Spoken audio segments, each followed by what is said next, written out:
Come on, you know how to do this. Sorry, I thought Yeah, had yeah. some special mics in here or something. I'm feeling great. Does this feel real to you yet, or is it still kind of a dream? Nah, now it feels real.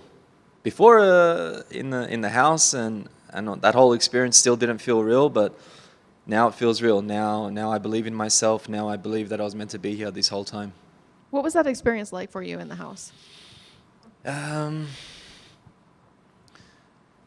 for me, it was probably the best experience I've had in my whole life. Being able to have no distractions, complete focus, just martial arts.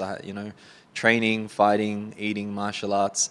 No phone, electronics. That to me, that was the best experience that I could have had, and I don't think I'll ever be able to experience that again. But I thrived from it, and it's really leveled me up, both in many ways.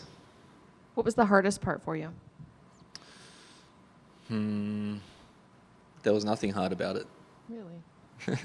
That's awesome. What do you think of this matchup? What do you think your opponent? I respect Mairon. I think that he's young, talented. He was already meant to be signed to the UFC before, so he's already been on the UFC's radar. So I'm happy to be in the finale with a prospect. When you first came in the house and you started seeing everybody, is this who you pictured in the finals with you?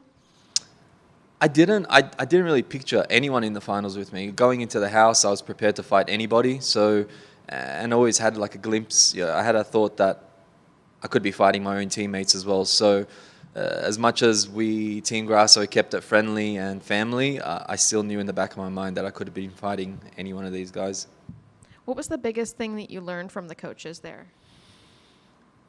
The biggest thing that I learned from the coaches is really believing in myself. I really respect the coaching team for giving me the space to be able to do what I do. They didn't try and teach me anything new. They didn't tell me how to do anything their way.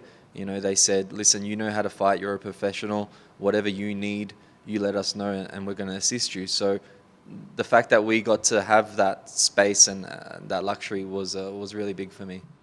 Was there anything that they didn't show on the show that you wish that they had? Kind of, actually. I don't want to brag on about it, but I did break Nathan's leg from me kicking him, but then ESPN circled the wrong leg as if he kicked my leg, and it's not a I like Nathan. I don't want any bad towards him, like no ill towards him or anything like that. But I just wanted the truth out there, so yeah, that's it. That's a pretty big one. Yeah. I don't know if you're the type to kind of look forward too far, but have you looked at what you'd like your career to look like in the UFC? Have you thought about, your UFC debut or things like that, or are you just going one step at a time? No. I've already pre-planned my career. I'm 31 years old. I've been doing this for a long time, and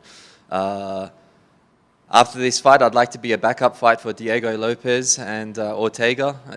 It's pretty soon. It's only like 3 weeks after, but I'm here. And when we were talking about this fight, I thought it was going to be in the Sphere, and I always had the dream of fighting on the moon. So when the Sphere ended up happening and Grasso and Shevchenko was fighting on it, I was like, cool, the finale is going to be at the Sphere. Amazing. My dreams have come true. Not the case. But, hey, I'm down for it. If I'm healthy, I'm all good. If something does happen with them, I respect the both of them, but I'm here. And I don't know if the UFC will do something like that, but I just want to let them know that I'm up for it. When you have that kind of a plan in mind, does that mean that you need to get a really spectacular finish on Saturday night to make that happen? Or for you just want the win? I think becoming the Ultimate Fighter is spectacular on its own. So, put that aside. I want to be fighting in the top 15, top 10 guys right away. I don't care about fighting my contract out or anything like that and renegotiating. I simply just want to climb the ranks as fast as possible. I believe in myself. I believe I'm a top 10 fighter already. So, no time to waste.